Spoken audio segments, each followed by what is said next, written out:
کی خواہش پر سینے کے بال صاف کرنا۔ اگر کسی کی بیوی اس کے سینے کے بالوں کو یا جسم کے دوسری جگہ کے بالوں کو پسند نہ کرتی ہو تو کیا وہ انہیں ہمیشہ کے لیے کٹوا سکتا ہے یا نہیں؟ محمد شاہد کانپور سے۔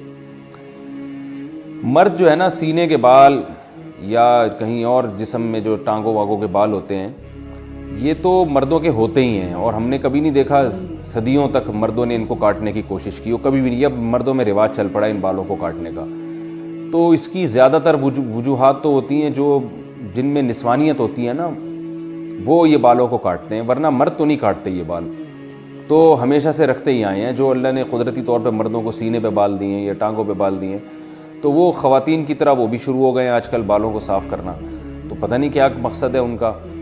بعض مرد یہ کہتے ہیں کہ ہمارے سینے کے بال اتنے زیادہ بڑے ہو جاتے ہیں کہ اس میں پسینہ جم جاتا ہے، بدبو آتی ہے، تو بھائی روز نہا لیا کرو۔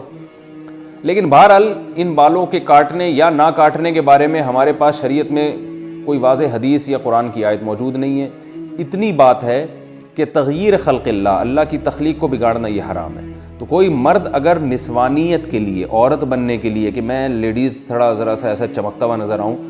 تو اس طرح عورت بننے کے لیے وہ یہ کام کرتا ہے، یعنی عورت تو نہیں بن سکتا، یعنی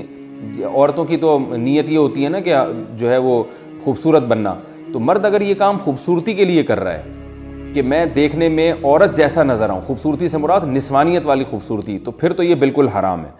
لیکن اگر اس کی کوئی اور مسلط ہے، جیسے باڈی بلڈر وہ اس لیے کرتے ہیں ان کو مقابلے میں اپنے کٹس وٹس دکھانے ہوتے ہیں، ہمیں تو یہ کام بھی بڑا بیہودہ سا لگتا ہے۔ لیکن خیر، تو کوئی اور نیت ہے یا پسینہ جم رہا ہے اس میں، اس نیت سے بال کاٹتے ہیں، تو ان کی بیگم کی خواہش ہے کہ بال کاٹو، تو شاید ان کو بدبو آتی ہے ان بالوں سے، تو اگر کوئی معقول وجہ ہے تو کاٹنے میں کوئی حرج نہیں ہے۔ لیکن میرا خیال ہے کہ یہ کام اتنا مزیدار ہے نہیں، پسندیدہ کام ہے نہیں، کیونکہ اس کا رواج جب مردوں میں آئے گا تو اور نسوانیت پھیلے گی اس سے۔ جائز ہے ان تمام تفصیلات کی روشنی میں، لیکن بہتر نہیں ہے۔ جو چیز جس طرح صدیوں سے چلی آ رہی ہے اس کو چلنے میں۔ ہاں، اگر سینے کے بال بہت بڑے ہوئے ہیں اور بیوی کو اس سے تکلیف ہوتی ہے تو پھر ایک الگ بات ہے، اس کو کاٹ سکتے ہیں۔ بیوی کو طلاق، اور دوسری بات یہ بھی ہے کہ ہمیشہ کے لیے، تو بھائی ہمیشہ کے لیے تو کیا پتہ آپ کی بیگم کا انتقال ہو جائے، اللہ نہ کرے، اللہ ان کو زندگی دے، پھر آپ کو دوسری شادی کرنے کی ضرورت پیش آئے، تو پھر وہ نئی والی بیوی آئے، اس کو بال، وہ کہے کہ بھائی مردوں کے تو بال ہوتے ہیں جسم پہ، آپ کے تو بال ہی نہیں ہے، مجھے تو ایسا آدمی چاہیے جو جس میں بال والا بندہ چاہیے، اور آپ فارغ البال ہو گئے، تو ہمیشہ کے لیے نہ کاٹیں، میرا خیال ہے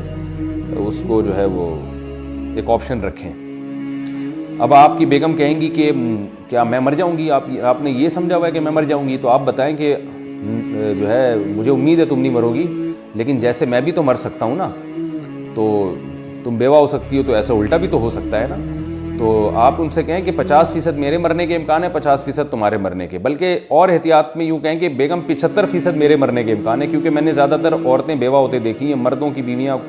کی رپورٹ مرنے کی ذرا کمی ہے، تو آپ کہیں کہ 75% میرے مرنے کا امکان ہے، 25% تمہارا امکان ہے، بلکہ یوں اور احتیاط کر لیں کہ 75% میرے مرنے کا امکان ہے، 24% تمہارے مرنے کا امکان ہے، اور 1% ہم دونوں کے اکٹھے مرنے کا امکان ہے، 1% اس بات کا امکان ہے کہ اکٹھے ہی مر جائیں۔ تو اب وہ اس 24% کی وجہ سے میں احتیاط کر رہا ہوں کہ بھائی ہمیشہ کے لیے نہ نکلے۔